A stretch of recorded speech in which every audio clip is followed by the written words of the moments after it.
பிதா, குமாரன், பசுத்தாவின் பேராலே ஆமென். கிறிஸ்துவுக்குள் மிகவும் பிரியமானவர்களே, ஆண்டவரை தொழுவது ஒரு மிகப்பெரிய ஒரு மகிழ்ச்சியான ஒரு சூழ்நிலை. ஆண்டவர் எப்பெல்லாம் தொழுகிறோமோ, ஆண்டவர் எப்பெல்லாம் வணங்குகிறோமோ, ஆண்டவர் எப்பெல்லாம் போற்றி புகழ்கிறோமோ, அது நமக்கு கிடைத்த மிகப்பெரிய ஒரு பாக்கியமாக கருத வேண்டும். என்னென்று சொல்லி சொன்னால், ஆண்டவரை துதிக்கின்ற வேளையில நாமும் மறுரூபமாக்கப்படுவோம். கிறிஸ்துவுக்குள் மிகவும் பிரியமானவர்களே, அழகான ஒரு பாடல் வரிகள், பழைய பாடல் தான். தொழுகிறோம் எங்கள் பிதாவே, பொழுதெல்லாம் ஆவி உண்மையுடனே, பரிசுத்த அலங்காரத்துடனே தரிசிப்பதினால் சரணம் சரணம். அவரை தரிசிப்பது நமக்கு கிடைத்த ஒரு பாக்கியங்க. என்னோடு சேர்ந்து அந்த பாடலை பாடுறீங்களா? தொழுகிறோம் எங்கள் பிதாவே, பொழுதெல்லாம் ஆவி உண்மையுடனே. தொழுகிறோம் எங்கள் பிதாவே, பொழுதெல்லாம் ஆவி உண்மையுடனே, பரிசுத்த அலங்காரத்துடனே தரிசிப்பதினால் சரணம் சரணம். தொழுகிறோம் எங்கள் பிதாவே, பொழுதெல்லாம் ஆவி உண்மையுடனே.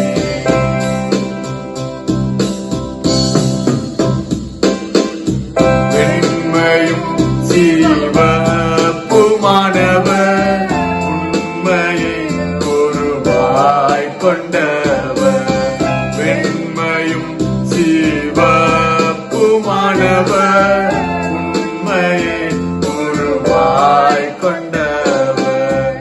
என்னையே மீட்டு கொண்டவர், அன்னையே இதோ சரணம் சரணம். தொழுகிறோம் எங்கள் பிதாவே, பொழுதெல்லாம் ஆவி உண்மையுடனே. அடியார்களின் அஸ்திபாரம், அறிவு கேட்டார விஸ்தாரம். அடியார்களின் அஸ்திபாரம், அறிவு கேட்டார விஸ்தாரம்.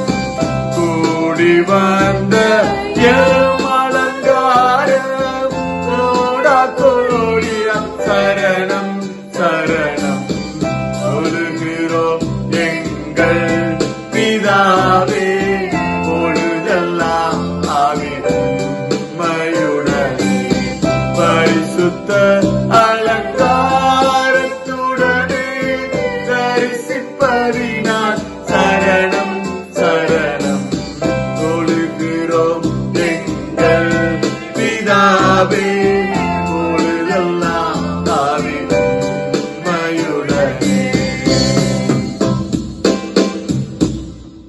கிறிஸ்துவுக்குள் மிகவும் பிரியமானவர்களே, ஆண்டவரோடு சேர்ந்து நாம் இருக்கக்கூடிய அந்த அஸ்திபாரம், அது அசையாத ஒன்று.